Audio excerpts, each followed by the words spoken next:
अस्सलामुअलैकुम। उम्मीद करते हैं कि आप लोग सब खैरियत से होंगे और आप लोगों की जो ऑनलाइन क्लासेस हैं वो भी बेहतरीन जा रही होंगी। हमारी जो इंग्लिश की क्लासेस हैं वो भी ग्रेजुअली जो है वो अब इंक्रीज़ हो गई हैं और होता है कि 3 लेक्चर्स हैं आपके एक वीक के अंदर। ठीक है, तो इसी के साथ हम लोगों ने अपनी जो क्लासेस की पेस है वो भी हमने इंक्रीज़ कर दी है।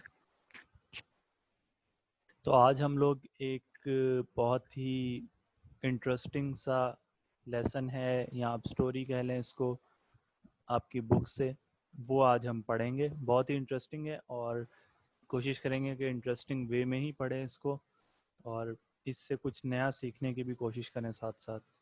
ठीक है, तो इससे पहले हमने जो कुछ किया है वो भी डिस्कस कर लेंगे हम लोग इसके साथ ही। तो स्टार्ट करते हैं, बिस्मिल्लाहिर्रहमानिर्रहीम। So before proceeding ahead, we have to look at the learning objectives, that what are the objectives of this presentation.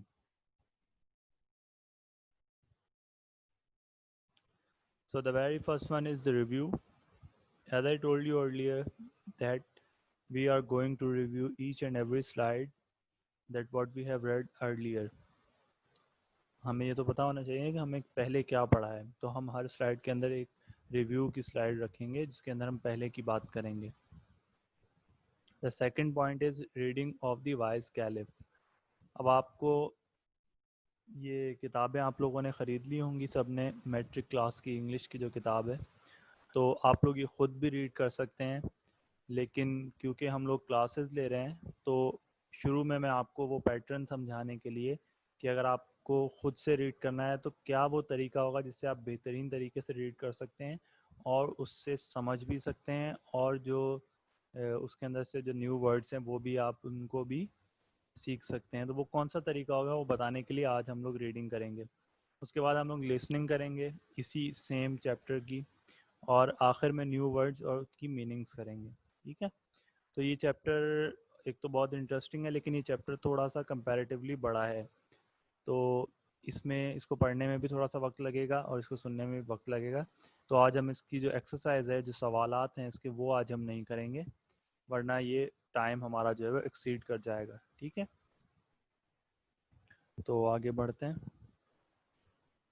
The voice caliph. So before we start this chapter, we have to review that what we did in our last presentation. So in our last presentation, we completed our poem called The Voice of God by Louis I. Newman. हमने पिछली presentation में क्या किया था कि अपनी poem जो थी वो कंप्लीट की थी, द वॉइस ऑफ गॉड के नाम से थी। पहली जो प्रेजेंटेशन थी उसके अंदर हम लोगों ने उनका इंट्रोडक्शन पढ़ा था, पोइट्री एंड प्रोज का डिफरेंस पढ़ा था, और उसके बाद दूसरी प्रेजेंटेशन के अंदर हमने पोएम पढ़ी, पोएम से वर्ड मीनिंग्स निकाले, उसको समझा और उसकी एक्सरसाइज की।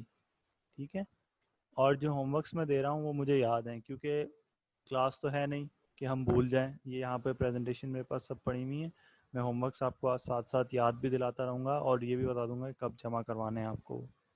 ठीक है, तो ये हो गया review what we did in our previous classes. So now start this. So before starting this, there are a few instructions for you guys. The very first one is that you have to take pen and copy with you whenever you start any presentation or class of English. ठीक है, ये आपको शुरू में बताया जा रहा है बार बार कि आपके पास कॉपी और पेन होना चाहिए, लेकिन मेरी क्लास के लिए एटलीस्ट आपके पास कॉपी और पेन ज़रूर होना चाहिए, चाहे कोई भी क्लास हो मेरी। यानी ऐसा नहीं कि सिर्फ इस क्लास में ही काम आएगा, इंग्लिश की जितनी भी क्लासेस होंगी सबके अंदर पेन और कॉपी आपके पास मौजूद होना चाहिए। ठीक है, दूसरी चीज़ जो आपके पास मौजूद होनी चाहिए वो है किताब, टेक्स्ट बुक जो आपकी है वो आपके पास मौजूद होनी चाहिए। ठीक है, तीसरा काम आपने ये करना है कि अभी मैं आपको टेक्स्ट शो करवाऊंगा द वॉइस कैलिफ का। ठीक है, बड़ा बड़ा लिखा हुआ है स्लाइड के ऊपर और मैंने उसको पार्ट्स में तोड़ दिया है। इसके साथ ही मैंने उसके जो न्यू वर्ड्स हैं, जो हो सकता है कि आप लोगों के लिए नए हों या आपको उनकी मीनिंग ना पता हो, उन वर्ड्स को मैंने बोल्ड और इटैलिक कर दिया है। ठीक है, उन वर्ड्स को मैंने बोल्ड और इटैलिक कर दिया है, तो वो आपको अलग ही नज़र आएंगे। और शायद अंडरलाइन भी कर दिया है मैंने, जी अंडरलाइन भी किया है मैंने। तो उन वर्ड्स को आप क्या करेंगे, अपनी कॉपी के अंदर लिख लेंगे। और ये बात गौर से सुनिएगा, और अगर आपको लग रहा है कि इसके अलावा भी कोई वर्ड आपके लिए नया है तो वो भी आप अपनी कॉपी के अंदर लिख लेंगे। फेयर कॉपी के अंदर वर्ड मीनिंग का आप एक सेक्शन जिस तरह बनाते हैं, आप बनाते हैं छोटी क्लासेस में, तो वो आप कर लेंगे। फेयर कॉपी के अंदर एक साइड पे आप लिख देंगे वर्ड्स, और मीनिंग का खाना फिलहाल खाली छोड़ देंगे, ठीक है। तो यहाँ से आपको वर्ड्स नोट करने हैं, कॉपी आपके पास होनी चाहिए, किताब आपके पास होनी चाहिए। और रीडिंग के लिए, हर स्लाइड की रीडिंग के लिए मैं आपको 2 से ढाई मिनट दूंगा, जो कि मोर देन नॉर्मल हैं, यानी बहुत ज़्यादा टाइम है। अगर आपको एक स्लाइड पढ़नी है तो काफ़ी ये वक्त है। 1 मिनट के अंदर आप एक स्लाइड पढ़ सकते हैं, लेकिन आपको कोई जल्दी नहीं करनी, इसीलिए मैं आपको ज़्यादा टाइम दे रहा हूँ। आराम से इसको पढ़ें। 2 से ढाई मिनट में आपको हर स्लाइड पे दूंगा, 4 स्लाइड्स हैं टोटल, और आसानी से हम इसको पढ़ लेंगे, ठीक है बेटा। ये वो टेक्स्ट है और ये वो लफ्ज़ हैं जो मैंने, न्यू वर्ड्स आपके लिए हो सकते हैं, और इनको मैंने बोल्ड और इटैलिक कर दिया है। और ये रह गया, बाकी तो मैंने अंडरलाइन भी कर दिए हैं, ठीक है। तो आप ये लिख लेंगे कॉपी के अंदर, इसको पढ़ लें, मैं खामोश हो रहा हूँ, इसको पढ़ लें और ये वर्ड्स आप लिख लें। और जब ये पढ़ लें तो डन लिख के चैट में भेज दीजिएगा, मैं 2 से ढाई मिनट दूंगा आप लोगों को। उसके बाद हम अगली स्लाइड के ऊपर चलेंगे।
बेटा उम्मीद है कि आप लोगों ने इसको पढ़ लिया होगा। अच्छा, कुछ बच्चे जो जल्दी पढ़ लेते हैं तो वो वापस भी पढ़ सकते हैं इसको। जब आप इसको बार बार पढ़ेंगे तो आपको ये ज़्यादा समझ आएगा, ठीक है। नेक्स्ट स्लाइड पे चलते हैं।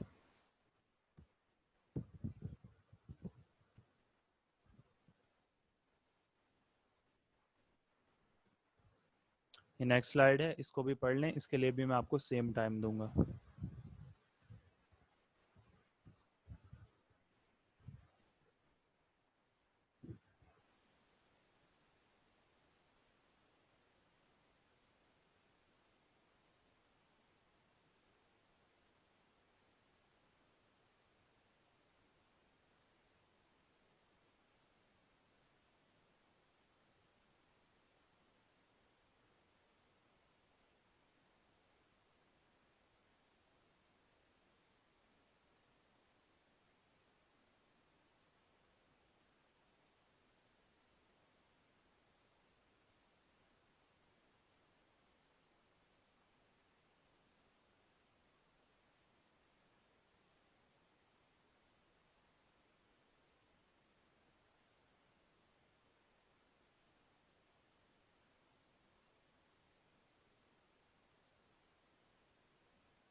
ठीक है बेटा, तो उम्मीद है आप लोगों ने इसको पढ़ भी लिया होगा, और जो आपको वर्ड्स न्यू लग रहे हैं वो आपने लिख भी लिए होंगे।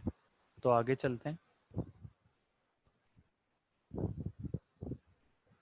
ये थर्ड स्लाइड है हमारी, इसके ऊपर भी कुछ न्यू वर्ड्स हैं और इसको भी पढ़ लें, इसके लिए भी मैं आपको उतना ही टाइम दूंगा।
ठीक है बेटा, तो उम्मीद है आप लोगों ने इसको पढ़ लिया होगा, वैसे आपकी किताब के अंदर भी मौजूद है।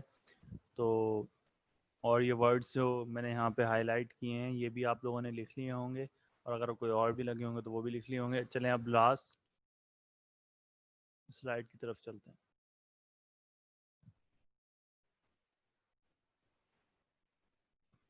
इसको पढ़ लें और इसमें से जो वर्ड्स आपको न्यू लग रहे हैं वो भी लिख लें।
तो आप लोगों ने कहानी कंप्लीट कर ली होगी, और आप लोगों को चाहे इसमें से न्यू वर्ड, इसमें अच्छा काफ़ी ज़्यादा ऐसे वर्ड्स हैं जो शायद आप लोगों ने पहले ना सुने हों या उनका मतलब आपको ना पता हो, तो यही इस स्टोरी की अच्छी बात है। लेकिन ये बात याद रखिएगा कि ये वर्ड्स बहुत ज़्यादा इस्तेमाल होते हैं, तो इनकी मीनिंग आपको पता होनी चाहिए। अच्छा, अब आपको इन वर्ड्स की मीनिंग मैं बता दूंगा और इसके बाद हम लोग इसको वापस से सुनेंगे। ठीक है, तो वर्ड्स की मीनिंग गौर से सुन लीजिएगा और समझ लीजिएगा, क्योंकि अगर आपने उसको नहीं सुना तो आप जब इसको वापस से सुन रहे होंगे तो आपको ये समझ में नहीं आएगा। ठीक है, मैं आपको अभी ये जो वर्ड्स हाईलाइट हुए हैं इनकी मीनिंग्स बता देता हूँ, और उसके बाद आपको ये पूरा लेसन में सुनाऊंगा। ठीक है, और प्रोनाउंसिएशंस भी अपनी चेक कर लीजिएगा कि आपने अगर इस वर्ड को कुछ पढ़ा है तो इसकी असल प्रोनाउंसिएशन क्या है। ठीक है,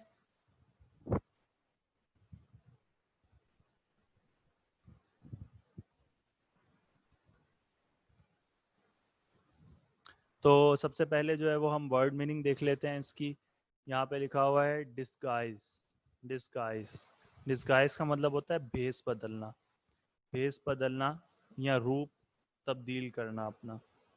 मिंगल, मिंगल का मतलब होता है मिक्स हो जाना, मिल जाना किसी के साथ। वर्ड आपको ऐसा साउंड करेगा ये। ब्रॉड का मतलब होता है लेके आना या हाजिर करना। रैग्स का मतलब होता है चीथड़े, जिसको उर्दू में चीथड़े कहते हैं, या फटा हुआ, बहुत ज़्यादा फटा हुआ लिबास। डिस्प्यूट का मतलब होता है कोई झगड़ा या कोई मसला। सेटल का मतलब होता है कोई चीज़ हल करना, ठीक है। प्रोनाउंस का मतलब होता है अनाउंस करना कोई भी चीज़।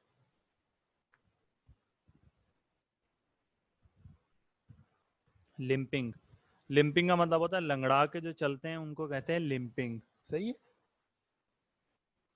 हूफ्स, हूफ्स कहते हैं घोड़े के पाँव को, सही है। घोड़े के जो पाँव होते हैं उनको हूफ्स कहते हैं। रेंस, रेंस कहते हैं लगाम को। लेम, लेम कहते हैं लंगड़े इंसान को, लेम कहते हैं। डिसमाउंट, डिसमाउंट का मतलब होता है कोई चीज़ रिमूव करना या उतारना, इस पैसेज के लिहाज से उतारना। गार्डियन, गार्डियन का मतलब होता है जो हिफाजत करता है या ख्याल रखता है जो जिसका। पिटी, पिटी का मतलब होता है किसी के ऊपर रहम करना, पिटी मतलब रहम करना। लैंड का मतलब होता है उधार देना किसी को। मेंशन का मतलब होता है किसी को, किसी का नाम मेंशन करना या किसी को बुलाना।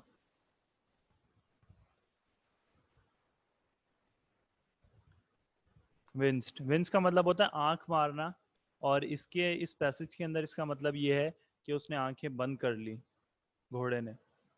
स्नॉटेड का मतलब होता है हिनहिनाना, घोड़ा जो एक आवाज़ निकालता है हिनहिनाने वाली, या नाक से आवाज़ निकालने को स्नॉट कहते हैं। और नीड का मतलब होता है घोड़ा जब अपने मालिक के करीब होता है तो वो एक आवाज़ निकालता है अपने मालिक से मोहब्बत का इजहार करने के लिए, तो उसको कहते हैं नीड। रॉब का मतलब होता है चोरी करना। सीवियर का मतलब होता है बहुत सख्त, सीवियर का मतलब होता है बहुत सख्त। रेडिली का मतलब होता है बगैर किसी हेजिटेशन के, फौरन, ठीक है। तो ये काफ़ी ज़्यादा वर्ड्स थे जिनकी मैंने आपको मीनिंग बताई है। अब हम इस पूरे लेसन को वापस से सुनेंगे। न्यू वर्ड्स हमारे हो गए, मैंने आपको इनकी मीनिंग्स बता दी, और अब इसको सुनेंगे तो आप वो मीनिंग्स जहन में रखिएगा, तो आपको ये पैसेज अगर कहीं कोई डिफ़िकल्टी आपको आई है तो वो क्लियर हो जाएगी।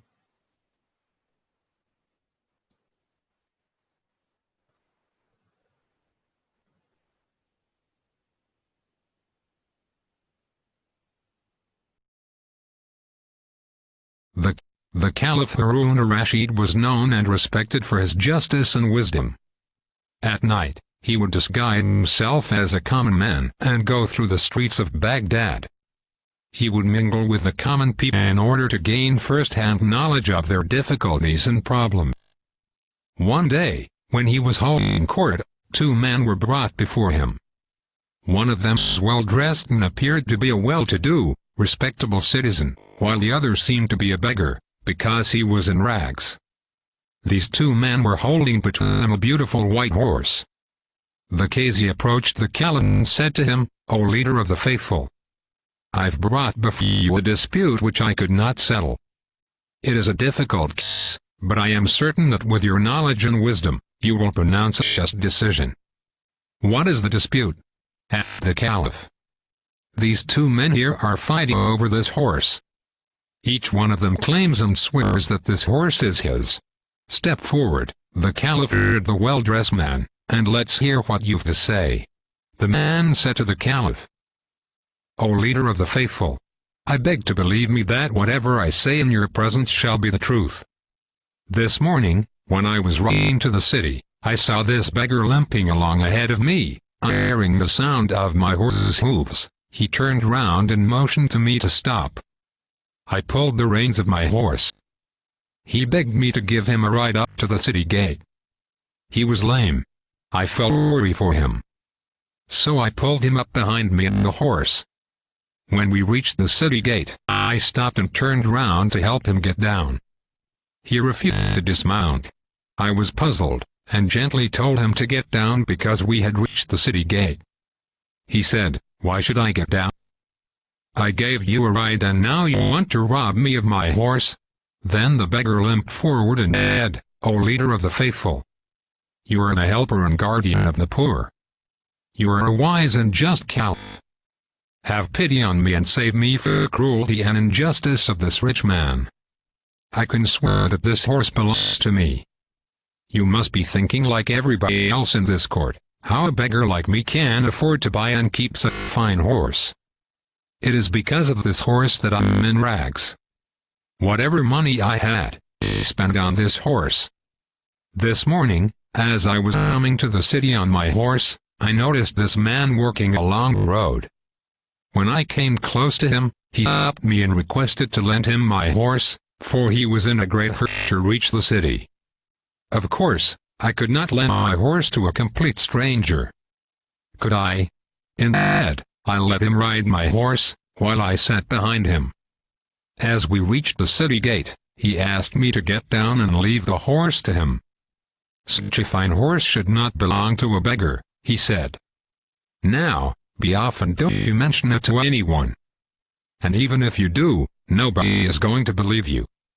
Now, sir, I beg you to save me from this robber and restore to me what is my own. I think this case is not very difficult to decide, said the Caliph to the Qazi. I shall decide it in a minute. Tell these men to place their hands on the horse, one by one. Let the beggar do it first. When the beggar touched the horse, it winced as if it did not like the touch of his hand. But at the touch of the rich man's hand, the horse snorted and neighed with pleasure. This horse belongs to him, pronounced the Caliph. Give the horse to its master. Then the Caliph turned to the beggar and said, You are a liar and a wicked man. You tried to rob an honest and respectable citizen. You deserve severe punishment. I shall be merciful and forgive you this time, if you beg forgiveness of this gentleman here. The rich man readily forgave the beggar and, feeling sorry for him, took out his purse and gave him a handful of gold coins. This noble action of the rich man pleased everybody in the court.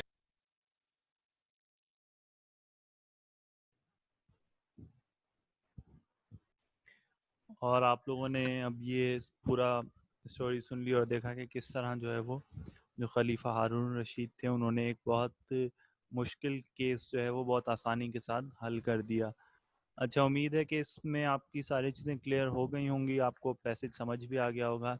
लेकिन बावजूद इसके हम लोग जो next class है उसके अंदर इसी पैसेज को, इसी लेसन को, ये जो स्टोरी है इसको हम लोग आसान ज़बान के अंदर वापस से दोहरा देंगे, ठीक है, ताकि आप लोगों के जहन में वो चीज़ रहे जो आपने आज पढ़ी है, कहीं आप भूल ना जाएं। तो इसी के साथ जो है वो आज का लेक्चर जो है हमारा वो इख्तिताम पजीर हुआ। और अब होम टास्क क्या है आपका? होम टास्क ये है कि right the meaning of new words from the lesson the wise caliph. मैंने आपको कहा था कि वो वर्ड्स लिख लें जो आपको आपके लिए नए हैं। तो अब क्या करना है आपने कि उनकी मीनिंग लिखनी है। जो वर्ड्स आपको नए मिले थे उनकी मीनिंग्स लिखनी है। देखें, ये लेसन्स जो हैं ये आपके स्टैंडर्ड के ऊपर जो है वो क्रिएट किए गए हैं। यानी आप मैट्रिक के अंदर हैं या नाइन्थ के अंदर हैं, तो या 8 क्लास में जो जो भी क्लासेस हैं उनके जो लेसन्स हैं वो आपके स्टैंडर्ड पे क्रिएट किए गए हैं। तो उसकी जो वोकेबलरी है वो आपके लिहाज से है। अगर आप वोकेबलरी सीखना चाह रहे हैं डॉन से या किसी और किताब से, तो हो सकता है कि वो आपके लेवल की ना हो। तो ये एक बहुत अच्छा तरीका है आपकी वोकेबलरी इंक्रीज़ करने का, और साथ ही साथ आपका जो है वो एग्ज़ाम की तैयारी भी होती जा रही है, और वोकेबलरी की एक आपके पास पूरा जो है वो एक सेक्शन क्रिएट हो जाएगा।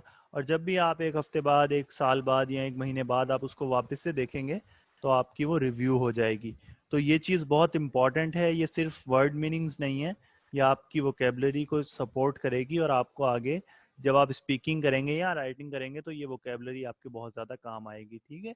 तो इस ये चीज़ आपको लिखनी है और ये आपको कंप्लीट करना है होम टास्क। और यही आज का जो है वो आज का लेक्चर यहीं तक है। और thank you so much for your cooperation. अगर कोई सवाल है तो आप पूछ सकते हैं। अस्सलाम वालेकुम।